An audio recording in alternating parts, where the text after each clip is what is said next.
Hi everyone, welcome to the revision video for Organizational Behavior Lecture 5. The topic that we're going to discuss today is teams and teamwork. Let's have a look at the learning outcomes of this topic.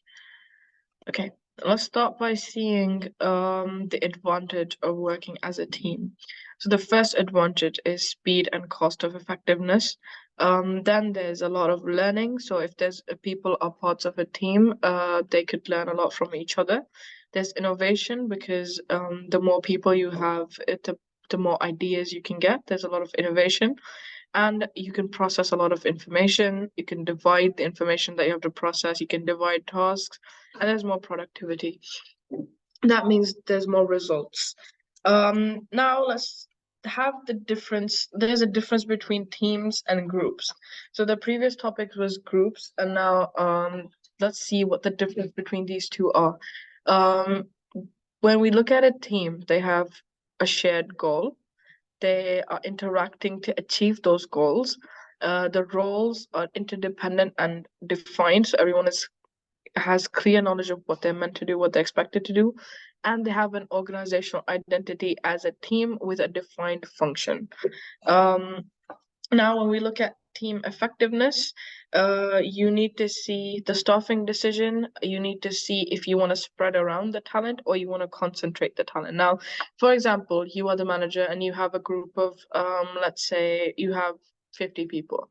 Out of these 50 people, you know there's 10 people that are really good at what they do. They really understand what they're meant to do. They've been working with you for a while. So there's two ways you can divide people in groups. You can put these 10 people in a group of their own, or you can divide these 10 people among the other groups. So if you divide them, they'll be spreading around the talent. What that will do is improve the performance of all the groups, and it would train and develop the people working with these 10 people. And if you decide to put them all in one group, then you will be able to maximize the performance of this one group. So it depends on the task and it depends on what the approach is, but there's two ways you can divide the talent. Now let's look at team effectiveness. How a team can be effective is one, be a real team. They need to consider each other as a team.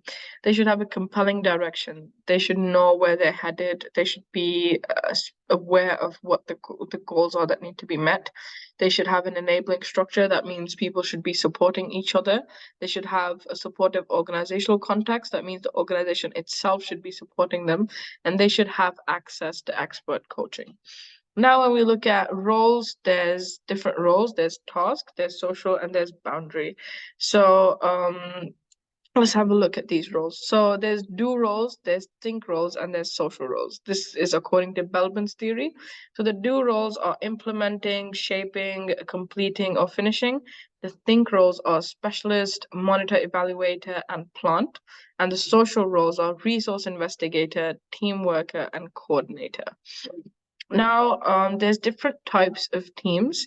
There could be a device team, like a quality circle, a quality assurance, let's say. It could be a production team, for example, the maintenance crews. There could be an action team, let's say a sports team. And there could be a project team that's come together to do a particular project, for example, a research project. So there could be a research group. Now, there's three main tasks, according to Hackman. There's three main tasks of a group of a team. It could be number one of this is production, so producing the result. Number two is idea generation, and number three is problem solving. Now, let's look at this. Now, this slide, you can see the word KSA. KSA stands for knowledge, skill, and abilities. So there should be some interpersonal knowledge, skill, and abilities that your team should have, and there should be some self-management or individual level. So in interpersonal, there should be conflict resolution. So if there's a conflict, if there's a debate, a discussion, an argument, there should be resolution. Then there should be collaborative problem solving. People should be working together to use their knowledge, skill, and abilities to solve the problem. There should be verbal or non-verbal communication. And when it comes to self-management, there should be goal setting for yourself and performance management for yourself, as well as planning and coordinating. Why do teams fail? There's several reasons why a team would fail in whatever they're meant to do. It could be hidden agendas if people are not sincere to the team or to the task. It could be a lack of understanding. It could be a lack of leadership. It could be a wrong mix of team members, and it could be an unhealthy team environment. So if there's a team and if for example the team members are facing an issue and they're not supported with the issue, then it's most probably the team is going to fail, because if there's not a supportive environment, people will not be able to perform to the best of their abilities. Now, let's look at team building. So when you are forming a team or building a team, you really need to keep in mind these following things. So it's one, the task capability. So how capable are the members of the team that you're picking? What is their personality type? Are these personalities that would go well together or not? What is their interpersonal style? How do they communicate? How do they interact? And what teamwork skills do they have? And what past experience they have? So these are things you need to keep in mind when you're actually forming or making a team. When it comes to self-management, it's important in a team, like being managed as a team should go hand in hand with self-management, that the team members individually have goals in their minds, have can plan and coordinate. So if you have a team that has self-managed, the members have managed self-management skills, it would encourage self-reinforcement, self-observation, self-expectation, self-goal setting, self-criticism. So now these things are really good to have in a team. You would want your team to trust each other. So how you can build trust is through communication, through supporting each other, through being there if someone needs something, if someone's not clear or something, through respect, through giving each other that respect that's necessary, for fairness, not being biased, through predictability, that means stability, and through competence, by being good at what you're supposed to do. This is all of how you'll be able to build trust within the team. Now, there's some discussions about physical teams or face-to-face teams or virtual teams. So now they're saying for a virtual team, for example, if all the members are in different places and they're connected through, let's say, social media or like Zoom or something, they're saying the group development process is similar. So it doesn't change.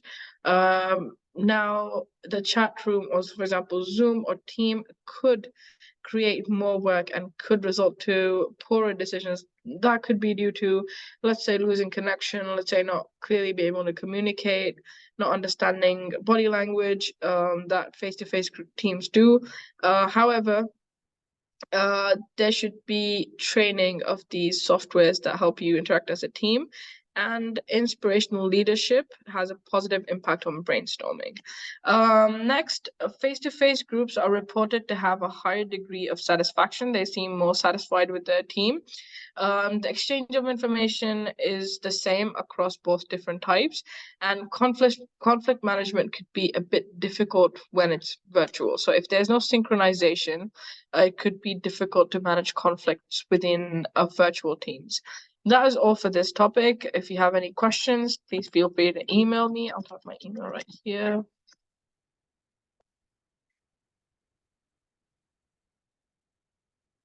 Here's my email. If you have any questions, please feel free to ask me. Thank you for watching.